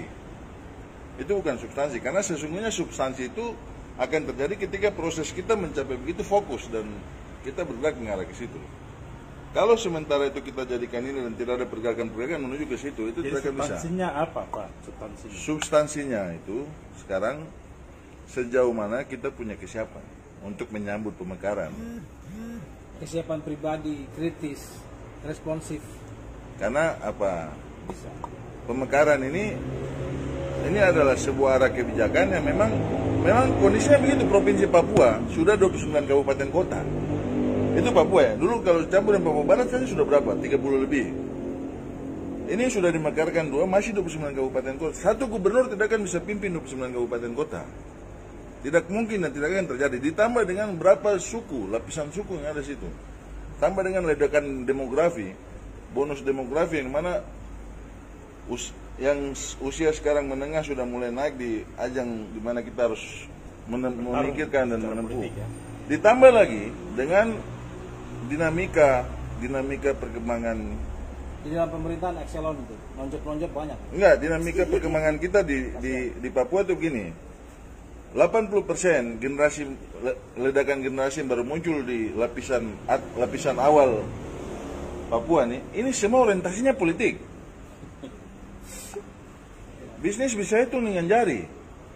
Yang orientasi ke yang lain-lain bisa hitung dengan jari. Orientasinya politik, Pak. Sekarang saya tanya, tempat mana yang mau tampung? Sedangkan cuma punya 2 rumah besar saat ini. Papua dan Papua. Akhirnya itu adalah, jadi pemekaran ini adalah sebuah Peluang. Seharusnya elit-elit politisi senior ini saya tekankan ya, seharusnya elit-elit politisi senior nggak usah lagi pikir hal yang terlalu inilah. Pikir bagaimana kamu sambut generasi masa depan Papua ini. Selanjutnya kamu ciptakan yang terbaik bagi mereka supaya termasuk saya ya. harus ada regenerasi ya. Itu mau tidak mau itu wajib hukumnya. Baru saya. Jadi itu yang maksud saya sampaikan di sini bahwa yang berikut ini tentang negara ini, negara Republik Indonesia. Jangan bikin pemekaran untuk buka lahan transmigrasi, itu salah. Itu jangan jadikan alasan substansi utama pemekaran. Itu salah. Satu, atau menampung ledakan demografi dari arah barat ke timur. Itu jangan. Walaupun secara undang-undang itu tidak ada yang mengatur, itu sudah tersirat. Tidak ada yang melarang. Itu sudah tersirat. Tapi kebijakan daerah harus bisa meredam. Harus sinkron dengan semangat Otsus. Iya. Ya, artinya dalam hal ini kan Otsus itu punya peran penting loh. Dia undang-undang. Ada Otsus, ada pengecualian. Ada yang skala prioritas dan diutamakan. Lalu kemudian pemekaran ini juga ini harus menjadi catatan kita semua aktivis. Seluruh aktivis Papua harus meminta kepada Mendagri agar MRP disatukan.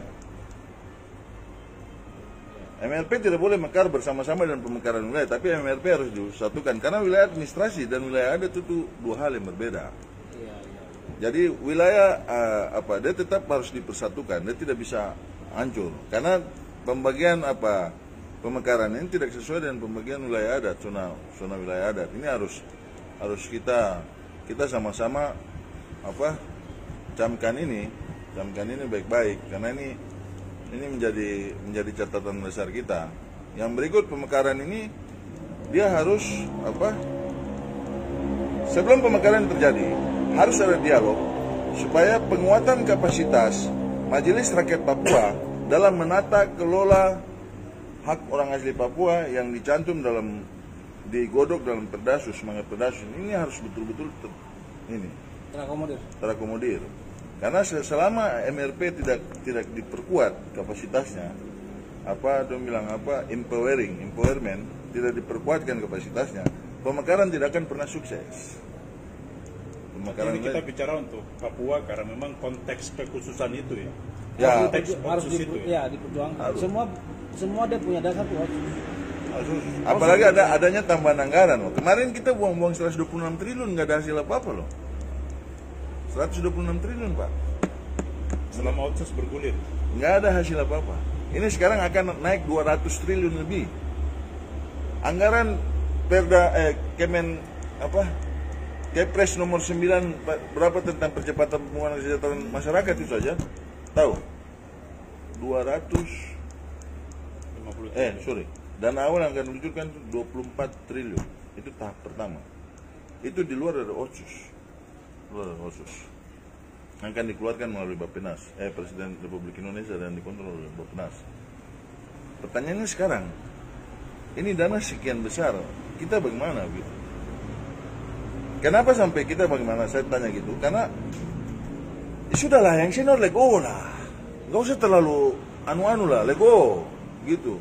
Berikan ruang buat yang baru-baru muncul, kasih kesempatan. Terus bagaimana kita memanfaatkan, mengisi, kalau dulu 1945 17 Agustus kan mengisi kemerdekaan, kita mengisi pembangunan di era otsus. Berikan kesempatan, mungkin dari saya begitu. Oke, saya melanjutkan lagi bagaimana Papua ini. Jadi daerah istimewa di Indonesia itu jangan hanya Jogja. Jogja itu sudah terbentur dengan sejarah kemerdekaan Indonesia, di mana pemerintahan itu pro ke NKRI saat ini, ya kan? Tetapi sejarah masuknya Papua ke Indonesia punya sejarah sendiri. Muncullah kekhususan, muncullah otsus, ya kan? Nah sekarang di zaman modern ini, saya masih berdalih kehidupan saya di Wamena. Bagaimana kategori orang Papua yang diajarkan oleh orang tua saya di zaman Soeharto dulu adalah orang Papua itu adalah orang asli Papua yang terbagi atas dasar wilayah adat asli di Papua. Orang Papua yang kedua adalah orang yang datang di zaman Soeharto melalui program Trans, yang lahir di Papua tetapi punya jiwa seperti saya. Oke, kita tidak punya hak soal otsus, tapi dampak kita bisa rasakan, betul loh?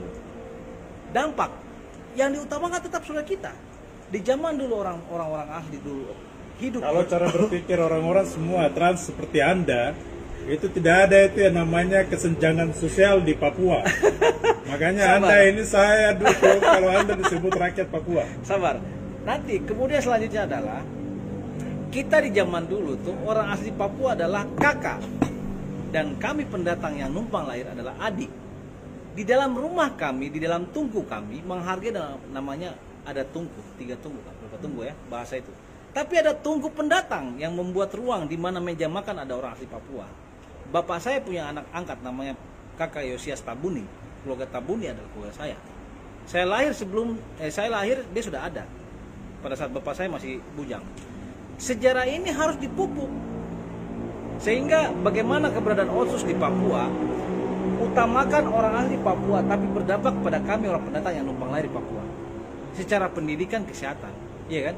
Tapi ingat bahwa kesenjangan sosial itu hadir karena apa? Karena pembisnis yang baru datang di zaman sekarang tidak punya filosofi hidup seperti kita di zaman dulu. Ini yang salah. Persaingan, monopoli, kemudian kebijakan global, pasar global. Jadi pemekaran ini akan mempunyai dampak positif atau negatif, tergantung bagaimana kita meresponnya, tergantung bagaimana kita mengkritisinya. Memang positifnya membuka ruang politik, membuat ruang generasi bagi kita punya SDM Papua yang ada di Papua. Dan kenapa sekali lagi orang kita saudara yang asli Papua dan yang pendatang yang asli Papua di sini lahir di sini tidak pernah mungkin sedikit duduk di kementerian. Karena apa? Sejarah karya dia, prestasi dia itu hanya terpaut dengan 2 rumah besar, Provinsi Papua dan Papua Barat. Oke? Ruang publik ini tertutup, antri banyak. Contoh, Excelon saja. Banyak pejabat yang non-job tapi berkualitas, betul loh? Betul. Karena kepentingan politik, saya di pihak yang kalah, saya tidak dapat jabatan, tapi dia pintar, punya potensi SDM luar biasa. Banyak saudara kita asli Papua, ya kan? Terbengkalai, gaji utuh saja, tapi non-job. Tapi ketika pemekaran, ruang itu ada. Dia tinggal pilih, saya mau kembali ke Papua Tengah atau Papua Selatan. Betul toh? Penyerapan ruang soal demokrasi, ingat bahwa pemekaran tujuannya adalah untuk merangkul, menjangkau bagaimana daerah itu bisa dijangkau oleh banyak orang dengan sistem pemerintahan yang desentralisasi wewenang. Ruang kerja, ruang politik, ruang ASN, ekselon sesuai jabatan sesuai ekselon ya, ya bro. Tapi karena politik ada di satu daerah, saya nggak mau sampaikan mungkin Kerom ya, ekselonnya berapa jadi kepala dinas, ya kan? Bahkan ada juga PLT, satu orang jabat 3 jabatan, betul kan tidak? Benar. Tapi kan orang asli Papua PSDM ada, kenapa nggak kasih ruang? Nah ini yang salah. Kita tidak membeda-bedakan antara kamu siapa, saya siapa. Tetapi ingat bahwa nilai persaingan tuh ada ketika kebijakan itu juga adil bagi seluruh rakyat Indonesia. Keadilan dalam Pancasila itu ada dan dimuat dalam satu bahasa paten Undang-Undang Dasar 45. Negara hadir untuk rakyat Papua dalam konstitusi masyarakat adat, undang-undang hak konstitusi masyarakat adat, hukum adat, semua tanah adat diakui oleh pemerintah. Seperti itu. Ya, mungkin Abang lanjutkan tanggapan saya. Bagaimana dampak-dampak yang bisa dinikmati ke depannya. Saya pikir kita punya diskusi ini sudah semakin berbobot ya. Artinya bukan memang berbobot. Sudah menemukan sebuah kesepakatan bersama, kesepahaman bersama yang kalau saya mau katakan sudah bisa hampir mencapai kesimpulan. Kesimpulannya adalah ya kita sepakat pemekaran itu sangat berguna bagi rakyat Papua, sangat dan akan berdampak untuk membawa perubahan. Oke. Nah, tinggal bagaimana kita bisa melihat atau menyambut pemekaran ini seperti tadi teman-teman sampaikan kesiapan kita. Tapi juga yang terpenting adalah kalau kita semua sepakat bahwa pemekaran ini untuk rakyat Papua, maka pesan saya untuk negara dalam hal ini untuk pemerintah daerah, para elit-elit politik di Papua maupun juga di pusat harus memberikan jaminan penuh bahwa pemekaran ini untuk rakyat Papua. Dalam kategori tadi saya sampaikan. Untuk rakyat Papua. Saya pikir ya semua rakyat yang datang ke Papua adalah rakyat Papua. Tapi kita harus tahu bahwa namanya kalau kita bicara daerah kekhususan, ada yang kekhususan. Jadi teman-teman yang lain, saya berterima kasih karena sahabat saya ini, Panji ini punya cara berpikir yang sedikit lebih maju dari teman-teman yang ada di sana ya. Teman-teman Nusantara yang sudah hidup berdampingan bersama-sama dengan kita, lahir besar maupun yang baru datang, sehingga mereka bisa memahami dan artinya sadar diri juga begitu. Sadar diri, kita sudah berikan kesempatan datang bersama-sama dengan kita. Tinggal selanjutnya ya kita hidup bersama-sama tetapi juga menghargai apa yang sudah ada di situ. Mungkin itu saja dari saya. Kalau Dinda Sundi, Pak Bung Sundi mau tambahkan silakan. Saya pikir ini kan diskusi kita sudah mau mencapai klimaks begitu ya, sudah mau mengakhiri dengan kesimpulan. Seperti itu. Dari saya lagi. Iya, lanjut. Ya, kata-kata untuk mengakhiri lah. Kalau saya sih, saya rasa yang penting sekarang itu adalah kita kawal sama-sama revisi Undang-Undang Otsus. Gitu. Artinya supaya hal-hal yang misalnya selama ini orang teriak kan ada Otsus harusnya begini, gitu. Ada Otsus kan harusnya begini, gitu. Nah, mungkin itu belum terakomodir dalam misalnya pasal-pasal atau kemudian penjelasan lebih jauh seperti Perdasus dan segala macam itu belum ada misalnya. Nah, revisi Undang-Undang Otsus kali ini tuh paling tidak suara-suara itu harus masuk.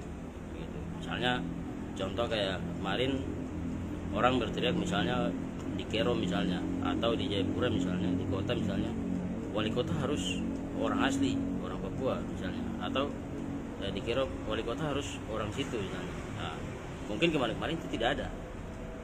Tapi melalui revisi karena ini iya, karena dalam Undang-Undang Otsus itu memang tidak disebutkan. Nah, mungkin untuk kali ini, revisi kali ini paling tidak itu harus masuk.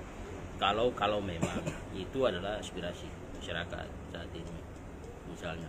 Nah, terus soal misalnya kuota DPR misalnya, ya kalau itu memang dimungkinkan untuk masuk harus masuk, artinya supaya orang tidak lagi berteriak di luar apa yang tertulis dalam undang-undang otsus begitu. Nah, karena selama ini wah kita mau buat riset model bagaimanapun juga, tapi undang-undang tidak bilang begitu. Benar. Undang-undang cuma bilang gubernur wakil gubernur provinsi Papua adalah orang asli Papua, titik. Tidak bicara ke wakil bupati, Tidak wali bicara kota. bupati, wali kota dan segala macam. Itu terbuka bagi semua orang Papua, semua orang yang tinggal di Papua. Nah, kalau misalnya itu menjadi desakan yang sangat masif, berarti itu harus masuk begitu. Nah, terus yang berikut misalnya soal partai lokal misalnya. Kalau memang partai lokal itu dipikir bahwa penting masuk sebagai arena media lokal ya. media untuk menyalurkan hasrat politik orang asli Papua yang mungkin selama ini kurang diakomodir oleh partai nasional, itu harus masuk juga begitu. Nah, atau misalnya bisa dimanipulasi dengan tidak perlu ada partai lokal, cukup partai nasional, tapi partai nasional pun dalam proses perekrutan harus memperhatikan itu begitu, supaya misalnya pada saat pencalonan nanti kuota itu tercukupi begitu. Nah, itu kan bisa diatur-atur tuh dalam undang-undang. Berarti revisi ini merupakan pintu terbuka ya Itu untuk yang sangat mengisi terbuka. semua hal yang persoalan. selama ini tersendat di tenggorokan itu harus keluar begitu. Ya. Nah, selama ini banyak yang Soal saham Freeport juga. Berarti itu yang kita harus fokus sekarang untuk melihat peluang itu. Karena- dan kita satu pikiran isi. mau pemekaran sampai berapa provinsi sekalipun juga, tapi ketakutan kita soal misalnya orang Papua termarginalkan itu tidak akan pernah terjawab tanpa revisi undang-undang otsus yang memberikan jaminan. Kalau saya sih itu yang penting. Artinya Kita akan bahas itu, agenda itu kita akan bahas di pertemuan berikut. harus ada Karena itu payung. menarik sekali. Oke. Sudah? Nah, Ya, mungkin Ajak saya teman-teman mereka semua gabung di pembahasan. Saya mau berikut. klarifikasi ya, walaupun saya pendatang lahir Wamena di Kelila. Kenapa saya bersuara untuk memproteksi masyarakat adat? Karena saya tidak membeda-bedakan, tetapi saya ingin menunjukkan bahwa bagaimana ada keadilan di dalam pembangunan di Papua. Kita tahu bahwa memang kami pendatang memang sudah punya SDM yang dari luar datang bisa berjualan, ilmu bisnisnya adalah. Tetapi saran saya kepada saudara saya yang pendatang, cobalah berikan ruang edukasi kepada saudara kita yang lain. Di dalam usaha atau rumah kita harus ada orang asli Papua yang kita didik, yang kita ajak berbagi untuk dia bisa membuka usaha lagi. Karena orang tua saya dulu di zaman 70-an, 80-an, saya SD SMP seperti itu. Orang-orang Papua yang sejak dulu merekat dengan kami dalam ruang makan kami, meja makan, sukses. Ada yang jadi kepala dinas, ada yang punya usaha, ada yang distribusi sembako, karena ilmu itu dia terserap. Makanya apakah hanya dari generasi itu saja sampai hari ini, atau hari ini sampai ke depan? Dan kita akan berbenturan dan otsus dan pemekaran. Makanya harus kita suarakan bahwa bagaimana pendatang asli Papua harus bisa memproteksi kita sama-sama, berbagi ilmu, membuka ruang pertanian, ruang. Tapi juga mengakui hak-hak adat. Iya, mengakui hak adat dengan cara memberikan edukasi, mengajak. Ini caranya bikin YouTube begini loh. Ini cara tanam padi begini loh. Cara berbisnis buka kios begini loh. Disitulah keadilan akan muncul. Jadi Kalau kita, dalam hak politik pandanganmu bagaimana? kalau hak politik, Misalnya kita bicara tentang hak kesulungan. oke, hak kesulungan, porsinya dikurangi. Begitu ya. Iya, karena bagaimanapun sejarah Papua masuk NKRI punya sejarah tersendiri. Pertama, bagi saya. Kedua, kakak kita adalah orang asli Papua yang harus diutamakan. Gantian, mereka nggak kasih ruang politik ke saya. Oke. Deal nggak? Iya kan? Nah, kenapa saya selalu bersuara memproteksi mereka? Karena mereka juga punya kasih buat saya. Mereka nggak kasih ruang politik buat saya. Suatu saat nanti pasti ada. Kenapa? Dahulukan kakak baru adik maju. Makanya biasanya yang jadi bupati adalah orang asli Papua dan yang wakil adalah pendatang.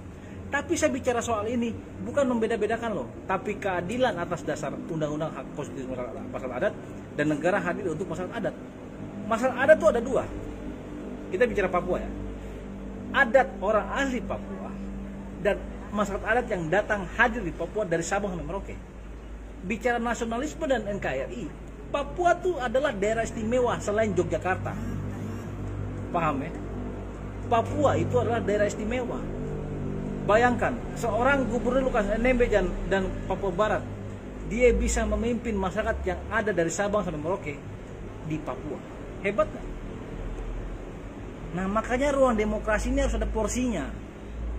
Ingat, ruang demokrasi, hak politik harus ada porsinya. Pemekaran itu membuka ruang. Tadi ditekankan oleh Bung Sun. Iya, di situ. Dimasukkanlah pasal-pasal itu dalam RUU Otsus itu. Karena apa? Ketika nanti ada orang pendatang yang menjadi bupati, akan ada gejolak kritis, tidak adil. Lihat Kerom, ya kan? Itu sejarah pengalaman Kerom terburuk. Saya bilang, ruang demokrasi nggak terbuka, tidak transparan. OKP organisasi tidak diakomodir, edukasi pelayanan publik menurun, degradasi, hak ASN tidak dibayarkan dan lain-lain. Kenapa? Ini berbeda mindset ketika kita tidak mendahulukan kakak. Seorang kakak adalah yang punya hak ulayat. Dia nggak mungkin menghancurkan daerah dia sendiri. Kenapa? Tanggung jawab moral sebagai masyarakat adat. Nah itu poinnya bagus sekali. Kita sebagai pendatang yang menjadi wakil bupati, sebagai penyeimbang. Karena apa? Unsur Papua itu ada dua masyarakat adat, asli Papua dan masyarakat adat yang ada dari Sabang sampai Merauke yang hidup di Papua. Otomatis kan ada yang mewakili, yaitu wakil bupati. Saya harap bahwa di Papua nih pattern, konsep demokrasi, perpolitikan di Papua tidak boleh orang pendatang jadi bupati. Minta maaf saya bicara begitu. Kesenjangan akan terjadi. Berikanlah ruang kepada orang asli Papua menjadi bupati dan wakil adalah orang pendatang. Itu sudah adil. Otsus berlaku. Dahulukan saudara kita laki-laki sebagai yang punya tanah, baru kita yang numpang. Tapi saya bicara begini jangan dianggap bahwa saya ini tidak membela saudara saya yang pendatang, tidak. Karena saya dalam posisi dilema, Abang. Paham toh? Kita harus adil di Papua. Menjadi aktivis yang kadang berbicara memproteksi orang Papua dan pendatang. Tapi ini harus ada adil. Keadilan itu terbentuk atas dasar berasaskan demokrasi, transparansi, dan juga manajemen pemerintah yang solid.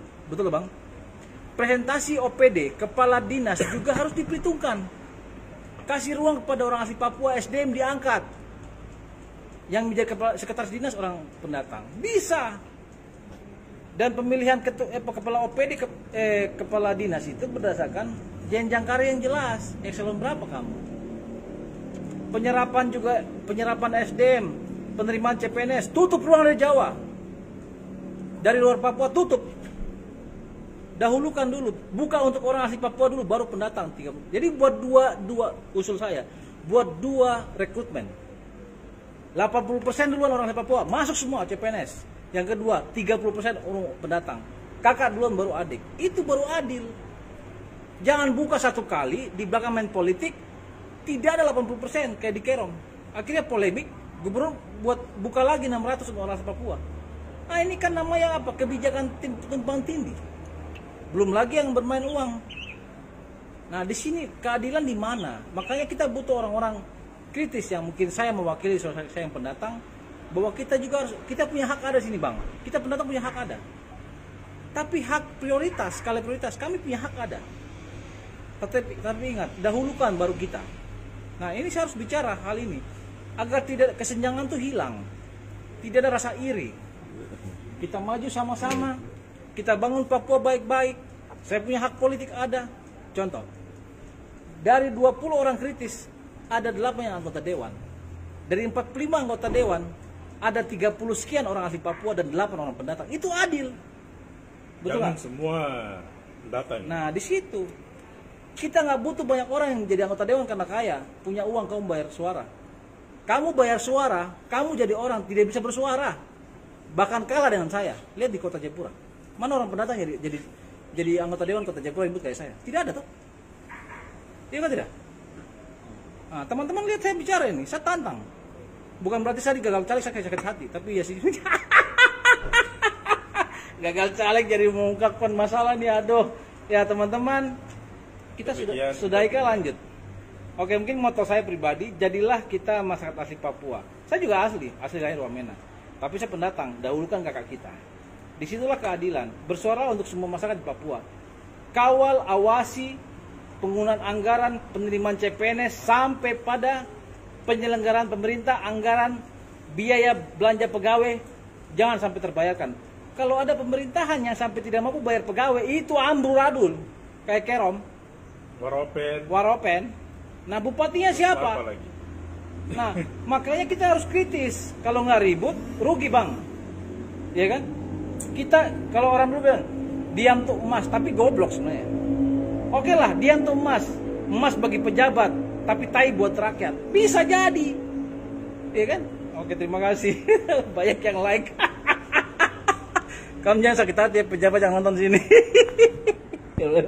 Om, closing Pak statement. Mega akhiri langsung saja. Pak Mega, Wasekjen 1, Itu ada banyak yang DPP salah. Partai Rakyat. Banyak yang salah menjadi Pusat. kata Mega. Baik. Banyak ya. Oh iya. Cewek-cewek, Salam. janda-janda.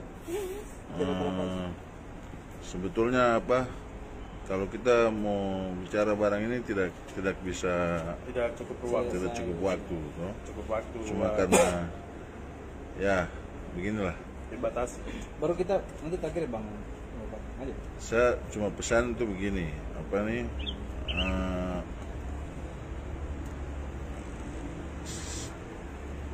Kalau kita haramkan politik, kalau mau haramkan politik nggak usah bicara politik. Kalau mau apa? Kalau mau rubah Papua, jangan haramkan politik. Terus jangan kendor untuk kita selalu berdiskusi, bicarakan bagaimana caranya. Terus salah satu hal yang paling mendasar ialah substansi adalah kelemahan kita itu ada di ketika kita tidak mampu memimpin diri sendiri untuk kepentingan besar secara kolektif dalam wilayah, maksudnya di Papua begitu. Kalau kita mampu untuk memimpin diri kita sendiri, untuk bagaimana kita menganggap semua orang anak muda yang ada di Papua adalah teman seperjuangan, ya adalah teman yang bersama-sama kita memikirkan masa depan Papua, dan bahkan juga kita adalah masa depan Papua. Kalau kita semua berpikir tentang begini, saya pikir kita tidak habiskan waktu dan energi kita untuk konflik. Karena selama ini saya bilang sama kawan-kawan, kenapa saya memilih ke Jakarta? Karena saya tidak mau konflik dengan teman-teman di Papua. Karena apa? Gesekan-gesekan ini itu terkondisi untuk membunuh semangat berkembang kita di tengah-tengah dinamika Papua. Makanya saya pilih ke Jakarta supaya adik-adik yang di bawah saya atau teman-teman sejauh, karena itu tadi ruang panggung politik kita tidak ada ketika Papua hanya satu provinsi dan hanya seperti begitu. Dua provinsi. Sekarang 2 provinsi, ada Papua Barat ya. Jadi makanya saya dan banyak juga teman-teman yang memilih ke ibu kota karena begitu. Tapi saya pikir begini, kalau kita merubah Papua, kita harus kuasai Sejarah. Tidak, kita harus kuasai ibu kota. Teman-teman dari beberapa daerah, macam teman-teman dari Jawa, teman-teman dari Padang, teman-teman dari Timur, teman-teman dari Maluku dan sebagainya tuh mau merubah daerahnya, dia harus kuasai Jakarta. Hari ini yang menguasai Jakarta tidak 100% teman-teman yang betul-betul adalah output dan tahu tentang dinamika Papua. Karena saya lihat banyak sekali orang-orang yang ditaruh oleh Presiden Jokowi di tempat-tempat strategis di negara ini tidak pernah tahu tentang kondisi real di Papua. Saya tidak perlu sebutkan nama, tapi saya pikir semua pasti tahu. Dan ini adalah persoalan. Kenapa sampai berapa puluh tahun Indonesia merdeka nih belum pernah sinkron, dan sampai sekarang tahun 2021 sudah ke berapa puluh tahun juga Papua masuk dalam NKRI. Tidak pernah sinkron. Pemerintah tuh sampai bahkan tidak pernah matching tentang orang Papua itu seperti bagaimana, orang Papua seperti bagaimana. Saya tidak tahu, apalagi budayanya, apalagi cara-cara harus membangunnya bagaimana dan sebagainya. Makanya kita harus bagi peran dan kita harus penyamaan persepsi, kita harus satukan gerakan. Mungkin itu saja dari saya. Oke, mungkin ini kan kita jarang ketemu bang, jadi mungkin masukan buat saya pribadi apa? Siap. karena kan saya di daerah tuh. Siap. Lalu dia tanya nih. Siap. Masukan buat Panji gimana? Mulai dari sekarang saya tabiskan dia sebagai nama Panji Kritik. Panji Kritik. Lanjut. Ayo masukan toh. Masukannya apa? Oh, masukan. Ayo. Oh, buat teman-teman di daerah. Buat saya juga evaluasi buat saya. Oh,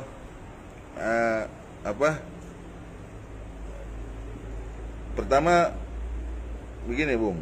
Pertama sekali itu kita jangan habiskan waktu di wacana. Tapi wacana bergerak terus kita harus korelasi antara pusat dengan daerah. Ini kadang-kadang begini, dari Papua kutuk anak-anak Papua yang di pusat, dari pusat kutuk anak-anak Papua yang di daerah.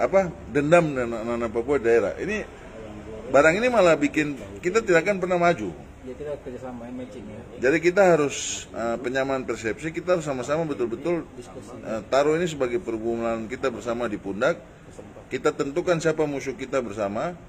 Saya heran kenapa aktivis-aktivis sekarang tidak pernah taruh para koruptor itu sebagai musuhnya mereka ya. Kalau Panji tetap sudah 4 orang yang masuk. Banyak di Papua yang korupsi loh. Ini kalau kita matching saja. Kamu turun di sana 1.000 orang atau 10.000 orang, saya kasih turun teman-teman di sini 10.000 orang. Negara nih, karena ingat loh, korupsi itu bukan hanya dia menghabiskan uang negara, tapi dia menyusahkan rakyat loh. 126 triliun itu kemana? Dan sampai detik ini semua kepala-kepala daerah tidak mampu mempertanggungjawabkan kepada Mendagri tentang penggunaan anggaran itu. Itu masalahnya. Kenapa kita diam? Ini persoalan. Terus kenapa kita tidak? Oke lah, itu tergantung lah, itu persoalan piring makan. Saya pikir itu realita, itu dinamika, dan memang sampai detik ini juga pemerintah tidak mampu menjamin generasi muda, tidak mampu menjamin, dan KNPI dan sebagainya juga. Ya kalau yang di KNPI itu saja begitu. Terus nggak tahu anggaran di organisasi pemuda lainnya seperti Karang Taruna ya, nggak tahu ada nggak. Karang Taruna ya itu saja Karang Taruna. Teman-teman di kampus-kampus misalnya, ya itu saja. Jadi tidak ada anggaran yang jelas yang kita ketahui, terus dia transparansi, tersalurkan, teresap kepada pembinaan pemuda dan sebagainya. Ini kita tidak tahu. Nah, makanya ini kita harus betul-betul cobalah kita belajar kita harus belajar jujur, terus belajar transparan, terus belajar ini bergandengan tangan. Karena sampai kapanpun juga kita tidak akan pernah itu. Mungkin begitu. Oke, Saya akhiri kan? iya Bang silakan. Teman-teman, kembali dengan saya Martin Dupapati. Saya akan sebelum mengakhiri kita punya dialog ya, kita punya diskusi ringan. Ini sebenarnya tidak ada maksud untuk kita bisa berdiskusi dan live seperti ini, tapi tiba-tiba mengalir, dan ini sebuah diskusi yang sangat luar biasa. Nah, saya mungkin akan mengakhiri diskusi kita karena latar belakang saya sebagai seorang mantan presenter TV. Kita akan ketemu di beberapa waktu ke depan untuk membahas beberapa persoalan yang terjadi di Papua. Ada beberapa topik-topik yang sempat disinggung oleh teman-teman. Itu yang nanti akan di pertemuan berikutnya kita akan diskusi sebagai pemuda yang peduli terhadap pembangunan Papua, begitu. Saran saya adalah mari kita sambut semua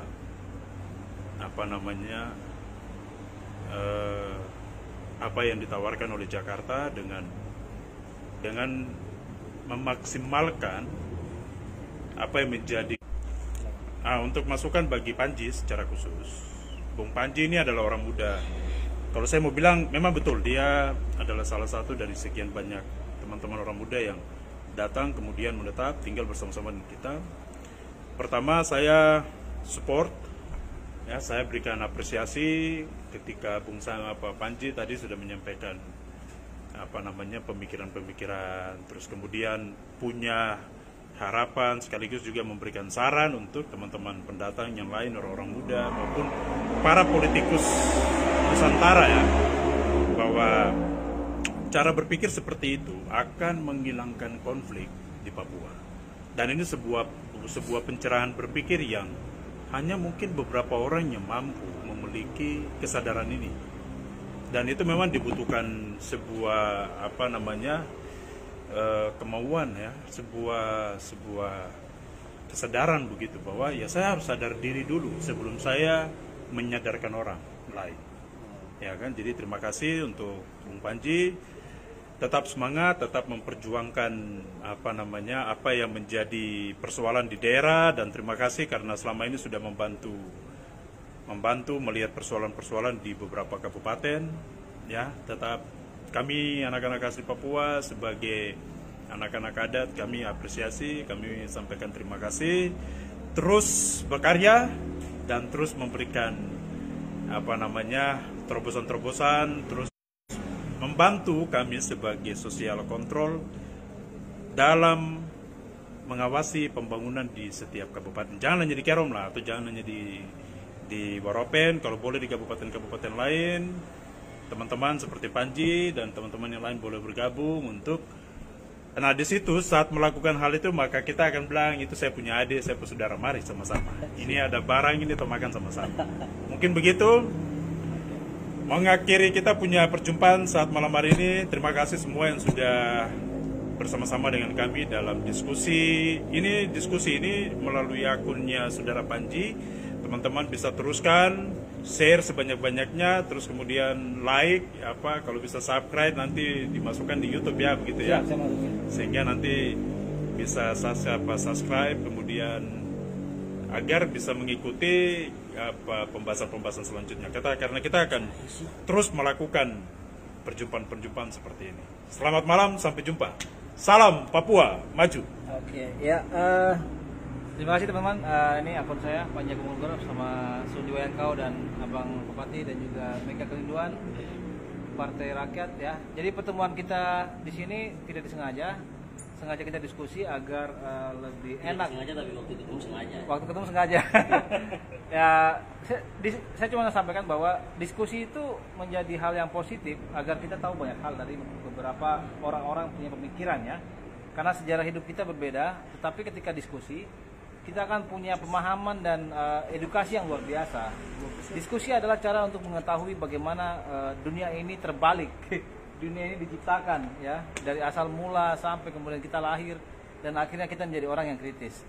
Teman-teman semuanya, inilah kami memulai untuk selalu diskusi. Kita ketemu orang lain juga akan diskusi dengan orang lain juga melalui akun saya. Akun saya Panji Agung Mangunegoro akan menjadi satu akun utama untuk bersuara tentang apapun. Ketemu orang saya akan diskusi, saya ajak live juga, dan akan saya upload ke akun pribadi saya Dato08.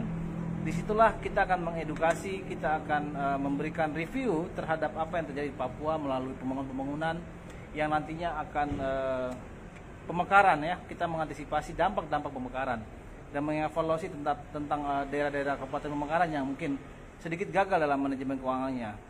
Ya, sekali lagi teman-teman semuanya, saya Panji Agung Mangunegoro bersama teman-teman yang ada di Jakarta. Kita ketemu untuk diskusi. Kakewa dah. Kakewa. Ya. Bos, saya lihat dari foto saya tahu itu Kakewa. Oh, Kakak Diwai, hormat, siap. Kakak Diwai senior luar biasa. Hormat. Kita kumpul di Terima kasih sini. mentor. Kalau ada Kakak Diwai enak nih. Suatu saat kita ketemu dan diskusi live. Simple, pakai HP berdiri kita putar aja ngomong, kan enak. Oke, thank you. Salam demokrasi untuk rakyat Papua. Kita anak Papua harus kritis terhadap pembangunan kedepannya. See you, thank you.